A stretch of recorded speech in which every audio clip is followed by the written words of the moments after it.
I heard you want to win your fantasy football season. Well, this is the place to do it. You come to the Fantasy Grill only on the Fired Up Network. This week, we're going to take you through the top 20 ranking and tell you if that player, those players are worth drafting as high as they're going to go this season. We're going to give you some sleepers and some breakouts. And we've got our first question. This one is a trade offer. They want us to know if it's a good trade or a bad trade. If you have fantasy questions, obviously send them to Anthony K at Sports Fluent. We will read them here on the show. However, this week and most weeks, we're going to focus on PPR. But if you're in a super flex, which means 2 QBs, in a 2 QB league, in a vampire league, I love those. I'm trying to play in one this season, or in a half PPR, non PPR, etc. Feel free to send those questions as well. But for most of the information that we'll be providing, it'll be primarily on PPR. So let's run through the top 20. This is kind of the ESPN rankings. So obviously, depending on where you're playing, these rankings might vary a little. And hey, maybe we'll go a little bit deeper than 20. So pretty much the consensus pick is Jonathan Taylor. Will Jonathan Taylor have as big of a year as last year? No. Simple answer is no. Teams will be prepared for Jonathan Taylor and the Colts. They're not worried about Ryan Tannehill throwing the ball. And Ryan Tannehill, that's hilarious. Will Jonathan Taylor have the same season he had last year? No. Although they might be a little more concerned with Matt Ryan throwing the ball than they were Carson Wentz. Obviously, they don't have a great receiving core in Indianapolis. But still, Jonathan Taylor is a safe pick. And if you've got the first overall, it's not who I'd be taking first overall. But hey, listen, Jonathan Taylor is a safe bet. He's top 20. You're going to take him in the first round. He's going to go very early, 1, 2, or 3. You're okay there. Number 2, we're already going to find some controversy based on ESPN's ranking. It's Christian McCaffrey. Christian McCaffrey hasn't been healthy in a couple of years. I would stay away from him. Now, if he drops to late in the first round, you might have to take him. But in all of my drafts so far, mock and real, I have stayed away from Christian McCaffrey. I think this is a bad offense. I think this is a bad team, whether you don't even know if the starting quarterback is going to be the rookie Corral. Is it going to be Baker Mayfield? Looks like it might be Baker Mayfield. Is it going to be Sam Darnold? Too many question marks on this team on the offensive end. I'd stay away from Christian McCaffrey. I know that sounds almost crazy to say after the season he had a few years back, but I would. The third is Austin Eckler. So the Los Angeles Chargers running back is RB3 for ESPN. Austin Eckler, especially in PPR leagues, right? So keep in mind, PPR, point per reception. He is going to receive the ball out of the backfield. So even if he doesn't get a lot of carries, he's going to get you the points that you need. Austin Eckler is another very good pick. Now, this is my number 1. I think you're going to see a huge bounce back season after last year's injury. The Tennessee Titans, I don't care. They could put 10, 11. They can bring some people off the bench and put 12 in the box. Derrick Henry is going to get his. So Derrick Henry is ranked number 4, and he's my RB1 this season. Cooper Kupp comes in at number 5. He's our first wide receiver. Cooper Kupp, here's the thing. We're looking at his production last year, and you might get excited. Oh, led the league in receptions, so especially for a PPR league, in touchdowns, in yards. Most people that had Cooper Kupp probably won their fantasy season last year. He's not going to get the same type of numbers that he did. He's still going to be a first round selection. Of course, he's still going to be a wide receiver 1, 2, 3, 4, 5, top 5 wide receiver, 100%. But with the addition of Allen Robinson and Cam Akers in the running game, his production is not going to be as near. Expect, still a 1,300 yard season, a handful of touchdowns. He's not going to be bad. He's going to be very, very, very good, especially, like I said, in PPR. He's going to get a lot of receptions. Just don't set your expectations, right? It's not going to be what you got last year out of Cooper Kupp. All right, number 6. So this is interesting because I would actually flop these two. Number 6 is our scary wide receiver. If you're going to pick a wide receiver in the first round, and I know most of you have probably the strategy of running back at minimum of running back in the first round, but the first wide receiver off the board should be Justin Jefferson of the Minnesota Vikings. He is going to have a Cooper Kupp-esque type year this year in Minnesota. I get it. It's Kirk Cousins versus Matthew Stafford. However, they've already said they're going to play him more in the slot. They've been watching the Rams offense, and they're going to try to implement things and use him in different ways. Justin Jefferson, even with Dalvin Cook, is going to be the main focus of this offense. Justin Jefferson is a great wide receiver pickup. He should be the first one off your board. All right. The next one, speaking of Dalvin Cook, is Dalvin Cook. So another Minnesota Viking player. I don't know. Sometimes people like to stack. I don't personally, but hey, wide receiver, running back, you could do worse if you got Dalvin Cook and Justin Jefferson. Reality, you're not getting them both. However, Dalvin Cook, as long as he stays healthy, he is a top running back in this league. He's going to get his opportunities. People are going to be trying. They're not going to be able to load up the box, obviously, because of Justin Jefferson, because of Adam Thielen. So look for Dalvin Cook to have a good year. Okay. Now we're off to number 8. You know what we might do? We might take a break at number 10, do some sleepers, and then come back to the list. Here we go. Number 8, however, wide receiver Jamar Chase from the Cincinnati Bengals. Another one where he had a great rookie season. Tailor your expectations. He's still going to have a great year. However, that team is really loaded. I'm scared when I have teams that have, well, you got Joe Burrow, but then you got Joe Mixon, you've got Tyler Boyd, T. Higgins, Jamar Chase. Just be wary. He's going to get you your numbers. He's a first-round pick, of course. So he's a safe one. So far, with the exception of Christian McCaffrey, you're pretty good, but maybe flip some of the orders around depending on where you're picking in your draft.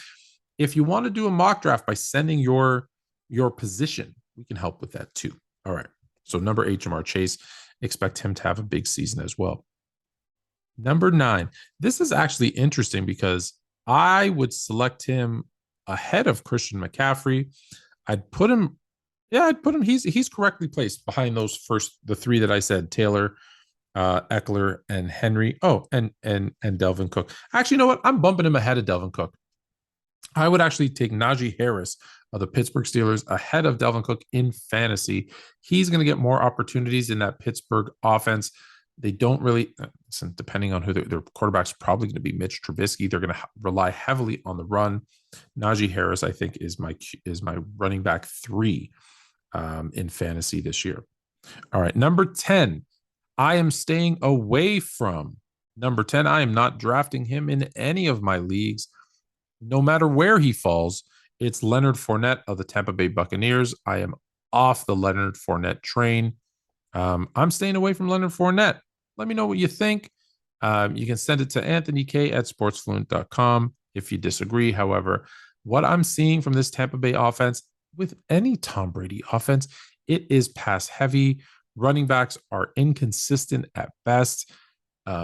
Leonard Fournette has had some injury issues. He's not going to play consistently. And again, it's not to say he's going to have a bad fantasy year, but if you're in a 12-team PPR like most are, or 10-team, to take him in the first round, it's too early for him. Should he drop, however, you can look at him. I'm not. All right, so let's take a break from the top 10 rankings. I'll just recap them very quickly for you. So we had Jonathan Taylor, yes. Christian McCaffrey, no. Austin Eckler, yes.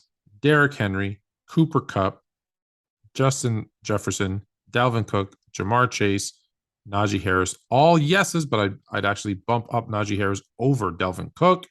And Leonard Fournette comes in at number 10. We're staying away from Leonard Fournette. All right, let's take a quick break and move into your sleeper picks. So I'm going to give you, let's start with the quarterback position. That's very important. So here's the thing with fantasy, and we said this last week, and I'll probably say it every week, as we prepare for your drafts, stay away from quarterbacks early unless you're in a super flex or a 2 QB league. That's the only exception. So who you can get really late as a quarterback pick because I don't think he's going to be ranked as high as he should be. It's Derek Carr of the Las Vegas Raiders. He has so many weapons this year. And so maybe he'll creep up the draft board a little bit, but you're still getting him at a pretty good value. Um, but when you got Renfrew, Devontae Adams, Darren Waller, and then Josh Jacobs is a good running back. However, this is going to be a pass-heavy offense, and I think Derek Carr is going to be the one that reaps the benefits in fantasy more than anybody else. So Derek Carr is your QB sleeper. At the running back position, we're going to mention him again a little bit later. However, we saw what Cam Akers meant to the Rams when he played the little bit that he played last year in the playoffs. He's coming into camp. He's healthy. He's going to play. Cam Akers is a running back where, if you don't, depending on where you're drafting, if you maybe have to go wide receiver in the first round, or the wide receivers you want aren't really there, or you want an insurance policy a little bit later in the second or third round, look for Cam Akers. We're going to check where he's ranked, but he's probably ranked around 29th. So he's probably late third round, mid second round, again, depending on how many teams you have. So if you can if you're in those later picks, excuse me, if you're in those later picks, Cam Akers one that I think is going to have a big year. To the tight end, this is a name you probably haven't heard very often in fantasy, but Austin Hooper, formerly of the Browns, is in Tennessee with the Titans. He is going to get, and they've let Jonnu Smith move on. So Austin Hooper's one as a sleeper tight end. If you're like me, where you take your tight ends late, he's a name to kind of mark down and keep an eye on that one. Lastly, we got a couple of wide receivers for you. So one's more than a wide receiver. So let me give you the first one. The Ravens have nobody to throw to. Lamar Jackson is going to need someone to throw to. So we're all very high on Rashad Bateman. That's probably not a name that you haven't heard frequently, but he's going to be one that's going to be that sleeper kind of pick because people are sleeping on him. Let's just be honest. Rashad Bateman of the Ravens. So that one might be one of the more obvious ones, but here's kind of the tough part. If you have some late round selections, if you have some, depending on your bench, on your availability, take as many. You could do one of two strategies. Take as many Green Bay Packer wide receivers as you can, or if your league you see that no one's picking them up, just be aware of them on your waiver wire. As I've said before, the draft is not where you win or lose the fantasy season. It's in those waiver wires, ads, and drops. And we don't know. We think Alan Lazard might be the guy. We think, some other people might step in, but you don't know who Aaron Rodgers is going to take a liking to. So just watch maybe, the little bit that you're going to see in the preseason. If you have those guys kind of stored on your bench after week 1, week 2, you can make a pretty quick decision. You'll see after the first couple of weeks, where is Aaron Rodgers looking? Who is he going to look to replace that Devontae Adams? And it won't be one. It won't be one guy. It's going to be more than one. However, you'll get a real quick feel, I think, for where he has his comfort and where he's going to throw the ball. Aaron Rodgers and that team, listen, they're actually a really good defensive team this year, surprisingly.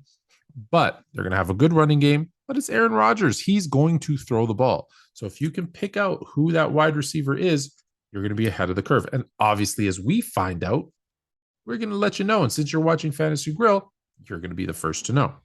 All right, let's get back to our top 20 list. And coming in at number 11, well, this is kind of a no-brainer. He's the top tight end. If you're not getting Travis Kelce in the second round, then I would wait. Other than maybe there's two more. There's maybe two more tight ends. There's maybe 2 or 3 tight ends that you're going to take in the first 3 rounds. And other than that, I wait to the end. But Travis Kelce obviously is a safe pick with the departure of Tyreek Hill in Kansas City. Trust me, his targets aren't going to go down. So he is a very, very safe set him and forget him at tight end, with the exception of the bye week. Then we got Joe Mixon from the Cincinnati Bengals. My only concern with Joe Mixon, I'm staying away from Joe Mixon. I'll say that. And it's not because I don't think he's going to perform in fantasy. It's not because, I don't think he's a good player. I think he's a great running back. My concern is the Bengals have a lot of mouths to feed, and they're going to throw the ball a lot. They win when they run Joe Mixon. However, he's their only running back. If I'm the Cincinnati Bengals coaching staff, I'm not running him into the ground. I'm kind of pacing him out throughout the season. They don't have very good backups, but I think they're going to try to use them as much as they can. Heaven forbid he were to get hurt, this Bengals team would be in trouble. So I'm weary about how many carries he's going to get. So I'm staying away from Joe Mixon. I mentioned Derek Carr. I mentioned who his number one target is going to be, his old college roomie, Devontae Adams. Obviously, Devontae Adams at 13 is actually low. I think we're sleeping a little bit on Devontae Adams because we've seen these younger guys come in. Devontae Adams is going to have a great year. But very much like these other teams I mentioned, like the Bengals, a lot of mouths to feed in Las Vegas. So set those expectations. This one's going to be a huge hit or miss, and I'm going to call it a miss. I think Javonte Williams, the running back of the Denver Broncos, is not going to have a great fantasy year. I'm staying away from Javonte Williams. Second round, I think you can do better than Williams. But that's my take. All right. So I guess you want to know the reason why, right? So Russell Wilson is not known for having a great running game. Now, granted, that's partly because of who he had in Seattle, so it's not necessarily his fault. However, he's going to want to throw the ball. The infamous Super Bowl where they should have run Marshawn Lynch, but instead he threw an interception on the 1 yard line. Yeah. So do I trust that they're going to give enough opportunity to Williams to be a second round selection in fantasy? And my answer to that is no. So I'm off the Javonte Williams train. Stephon Diggs comes in at number 15, the wide receiver for the Bills, a very safe pick.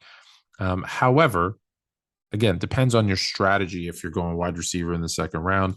DeAndre Swift is another guy that I'm going to stay away from. I'm going to stay away from DeAndre Swift of the Detroit Lions. Obviously, most teams are running back by committee. I just don't have a lot of faith in the Detroit Lions. And although they have a good offensive line, you know what? I'm changing my mind. Why not? I've just decided, as I was thinking about their offensive line, how they're going to run their offense, I'm back on the DeAndre Swift train. So we're going with DeAndre Swift. That's just a fluent change. You got to do that. And listen, from week to week, as we see things pan out, injuries and things play, there's going to be players that we said, oh, they're great, and they're going to stink. There are going to be players that stink, and they're going to have breakouts. We're going to give you the things to look for to make them great. All right, here we go. The next one. Coming in at number 17. Listen, if you listen to Des Bryant, he says CeeDee Lamb is going to have a breakout season. Go get him. I don't think so. I'm staying away from CeeDee Lamb. I'm staying away from most of the Dallas Cowboys. With the exception of probably Tony Pollard, who I can get late, who could be a good flex, he's a sleeper, a breakout. You can call him whatever you want. Tony Pollard as a flex, yes, out of Dallas, but I'm staying away from CeeDee Lamb. Don't like that Dallas offense. All right, number 18, Alvin Kamara. So Alvin Kamara had some issues in the offseason in Las Vegas, but he'll be back. That team is going to rely on him a lot. Although Michael Thomas is coming back, Jameis Winston, is going to need Alvin Kamara to be a solid performer. He runs, catches the ball. He's proven that he could be the number one. They've brought back in Mark Ingram, so he might steal some of those short yardage situations there. But Alvin Kamara is still definitely, if you can get Alvin Kamara and pair him with somebody else in that first round, like a Delvin Cook, you're in really good shape if that's your running backs 1 and 2. Coming in at number 19, this is another one that you're going to love because, listen, they're going to line him up at running back. They're going to line him up at wide receiver. He's going to catch the ball. He's going to run the ball. He's going to get short yardage opportunities. Deebo Samuel is a steal coming in at number 19. Again, he's another one. If you're in a 10-team league and you do like a Austin Eckler and Deebo Samuel as your 1-2, excuse me, I can't get this cough to go away. You're going to have a very good chance at winning your league. There we go. All right, number 20. Now, this one is very interesting. He went from one of the best, if not the best, quarterbacks in the league and being the most explosive player on the Kansas City Chiefs offense to a highly questionable offense in Miami with some say, well, he'll tell you with one of the most accurate QBs in the league. Others will tell you he can't throw the deep ball. So are we going to see Tyreek Hill taking short passes and taking them to the house? I don't know. But Tyreek Hill at number 20 is too good to pass up. If he falls to that late in the second round and you have a solid running back one, you scoop him up. Keep your fingers crossed. Hope that people in your league make a couple of bad decisions and you can get him maybe early third round if you're on that turn on your snake drafts. I said I'd only go 20, but I'm going to go a little bit deeper and I'll just kind of bunch these five guys together. So at 21 through 25, we have Aaron Jones, 100% is a keeper. Nick Chubb. Nick Chubb should shoot up this list, especially if they make a trade away of Kareem Hunt and don't get in somebody else at his level, which I doubt is going to happen. So if they trade Kareem Hunt, that I believe will happen. But bringing in someone else who's going to share the load, I believe they think Nick Chubb can be their workhorse back. So Nick Chubb should be significantly higher here. I'm very high on Nick Chubb. Mark Andrews at the tight end. As I mentioned before, there's no one else to throw to, which is why I think Bateman's going to be a sleeper pick at the wide receiver position. If you don't get Bateman, you need a tight end. Mark Andrews is the only other one that's probably that second round eligible. Then you got David Montgomery of the Bears. Very, very underrated. David Montgomery will be a top. Right now, they've got him listed at RB14. I think he's going to be a top 10 running back this season. The Bears are going to have to run the ball. Last season, we know they did not run the ball as much as they should. New coaching staff said they're going to. So as long as they stick to that, David Montgomery is going to be a nice pickup for you as well. And then Keenan Allen, who's always solid. All right. Next week, we're going to kind of go through the top 50, give you some more of those rankings. Send us in your names of people that you're thinking of drafting, you want to know more about. We'll go more deeper dive on those players that you're looking for. All right. Now some breakouts. So we talked about our sleepers. What's the difference between a sleeper and a breakout? Well, a sleeper, this is for me, and if you have a different definition, well then, hey, share it. Let's talk about it. Let's become more fluent. Here's the thing. Sleepers are people that people are sleeping on, that they don't think are going to have a good season, that you can pick up in late in drafts, maybe steal in a trade, who are going to have big years. Breakouts are those guys that, hey, we know at some point these guys are going to be good. We're just trying to get, hey, when are they going to have that big, huge, Brandon Ayuk is a name that came up in his first two seasons. Oh, this is going to be his breakout year. Well, that was his rookie season. It wasn't. This is going to be his breakout year in year two. Oh, this is going to be his season. And people are now saying it again in year three. However, here are my top breakout candidates. We're start at the bottom and work our way up. At tight end, Steelers. I know I'm going to say his name wrong, but I will try my best. Steelers tight end Pat Freiermuth, easy for me to say, of the Steelers. He's going to be the guy that I think is going to be the safety blanket, whether it's Kenny Pickett or most likely Mitch Trubisky starting at quarterback for the Steelers. So watch for him to have a nice season. I love my Chicago Bears. I'm not going to lie, but Chicago Bears have David Montgomery and Darnell Mooney on the offensive end. So Darnell Mooney is going to pick up that slack, continue on from what he did last year. He is going to have a breakout season. Him and Justin Fields have already shown us they have great chemistry together. So I'm looking for a big year from Darnell Mooney. At the quarterback position, I'm going to jump running back for a minute. At the QB, we're going to go with Jameis Winston.